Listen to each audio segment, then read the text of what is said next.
Channel சரியில்லா Sudhakaran. So இன்றைக்கி நம்ம பார்க்க போகிற வீடியோ என்னென்னு பார்த்தீங்கன்னா ஒரு சூப்பரான ரெசிபி வீடியோ. அந்த ரெசிபி வந்து ரொம்ப ஈஸியான ரெசிபி, சிம்பிளான ரெசிபி. நீங்கள் வந்து சமைக்கவே தெரியாது அப்படின்றவங்க கூட இது வந்து சூப்பராக செஞ்சிடலாம். அதேமாதிரி டேஸ்ட் வந்து பார்த்திங்கன்னா வேறு லெவலில் இருக்கும். இந்த சம்மருக்கு ஒரு செம்ம ரெசிபி அப்படி தான் சொல்லணும். நீங்கள் வந்து தம்ப்நெயிலே பார்த்துருப்பீங்க என்னன்னுட்டு. ஸோ நொங்கு பாயாசம், அதாவது ஐஸ் ஆப்பிள் பாயாசம் தான் நம்ம வந்து பண்ண போகிறோம். இதுக்கு வந்து என்னென்ன தேவை, எப்படி பண்ணணும், என்னென்ன ஸ்டெப்ஸுன்றது எல்லாத்தையும் நான் வந்து வீடியோவில் வந்து போஸ்ட் பண்ணுறேன். ஸோ நீங்கள் வந்து மறக்காமல் ஃபுல் வீடியோவை பாருங்கள். இன்னும் நீங்கள் நம்ம சேனலை சப்ஸ்கிரைப் பண்ணல அப்படின்னா மறக்காமல் சப்ஸ்கிரைப் பண்ணிவிடுங்க. அப்புறம் வந்து இந்த வீடியோ பிடிச்சிருந்துச்சுன்னா லைக் பண்ணுங்கள், கமெண்ட் பண்ணுங்கள், ஷேர் பண்ணுங்கள். இதெல்லாம் லாஸ்ட்டில் சொல்லணும், பரவாயில்ல முன்னாடியே சொல்லிடுறேன். ஸோ மறக்காமல் பண்ணிவிடுங்க. அதேமாதிரி உங்களுக்கு வேறு என்னென்ன வீடியோஸ் வேணுன்றதையும் கமெண்ட்டில் மறக்காமல் மென்ஷன் பண்ணுங்கள். ஸோ இந்த ரெசிபி வந்து நீங்கள் ட்ரை பண்ணி பார்த்துட்டு எப்படி இருக்குது அப்படின்றதையும் எனக்கு கமெண்ட்டில் சொல்லணும், ஓகேவா? ஸோ நம்ம வீடியோக்குள்ளே போகலாம். ஃபஸ்ட்டு வந்து பால் யானை எடுத்துக்கோங்க. அது வந்து சிம்மில் வச்சுட்டு நம்ம வந்து ஒரு பாக்கெட் பால் இதில் ஊற்றிடலாம். நான் ஆல்ரெடி காய்ச்சின பாலும் எங்ககிட்ட வந்து ஒரு ஹாஃப் பாக்கெட் கிட்டே இருந்துச்சு. ஸோ நான் புது பால் வந்து ஒரு பாக்கெட்டும் ஹாஃப் பாக்கெட் வந்து பழைய பாலும் வச்சுருக்கேன், காய்ச்சினது.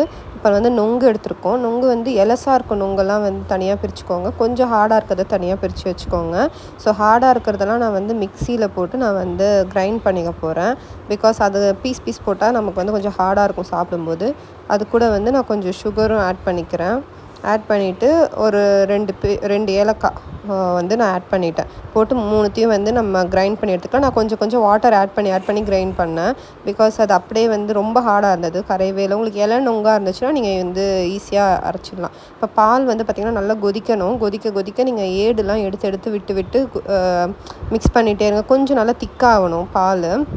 நான் வந்து காய்ச்சின பாலையும் திருப்பியும் கொதிக்க வச்சுருக்கேன். பிகாஸ் பாயசத்துக்கு கொஞ்சம் திக்காக இருந்தால் நல்லாயிருக்கும்னு சொல்லிட்டு. ஸோ நொங்கு எல்லாத்தையும் நான் வந்து பீஸாக குட்டியாக நறுக்கி வச்சுக்கிட்டேன். இந்த மாதிரி கட் பண்ணி வச்சுக்கோங்க.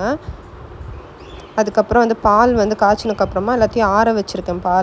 பால் நல்லா கூல் ஆனதுக்கப்புறமா அதை வந்து ஒரு பவுலில் ட்ரான்ஸ்ஃபர் பண்ணிக்கிட்டேன். ஸோ திக்கான பால் பார்த்திங்கன்னா தெரியும். அதில் வந்து இந்த நொங்கு பேஸ்ட்டு அரைச்சி வச்சுருக்கோம் இல்லையா, அதை ஆட் பண்ணி ஒரு விஸ்க் இல்லைனா ஒரு கரண்டி வச்சு நல்லா அந்த மாதிரி மிக்ஸ் பண்ணி விட்டுருங்க.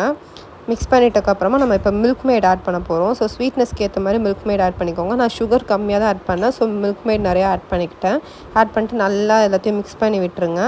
மிக்ஸ் பண்ணிவிட்டு அதில் வந்து இந்த நொங்கு பீஸாக கட் பண்ணி வச்ச நொங்கையும் வந்து ஆட் பண்ணிவிடுங்க.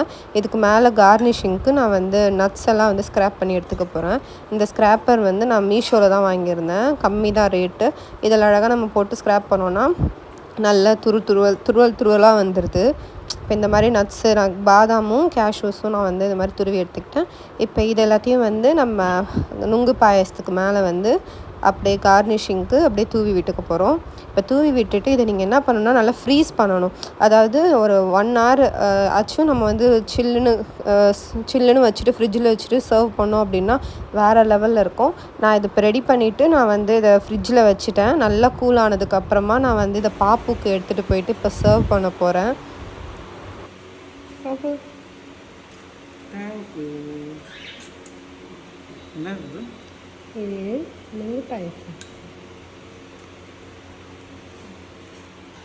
சூப்பர், செம்ம. பாப்புவோட எக்ஸ்ப்ரெஷன் பார்த்தாலே உங்களுக்கு தெரிஞ்சிருக்கும் இது டேஸ்ட் எப்படி இருந்துச்சு அப்படின்ட்டு. ஸோ இந்த வீடியோ பிடிச்சிச்சுன்னா மறக்காமல் லைக் பண்ணுங்கள், கமெண்ட் பண்ணுங்கள், ஷேர் பண்ணுங்கள். இன்னும் நீங்கள் நம்ம சேனலை சப்ஸ்கிரைப் பண்ணலாம் அப்படின்னா மறக்காமல் சப்ஸ்கிரைப் பண்ணிவிடுங்க. இன்ஸ்டாகிராம்லேயும் நம்மளோட அக்கௌண்ட்டை ஃபாலோ பண்ணிவிடுங்க. See you in the next video. Thank you. Bye.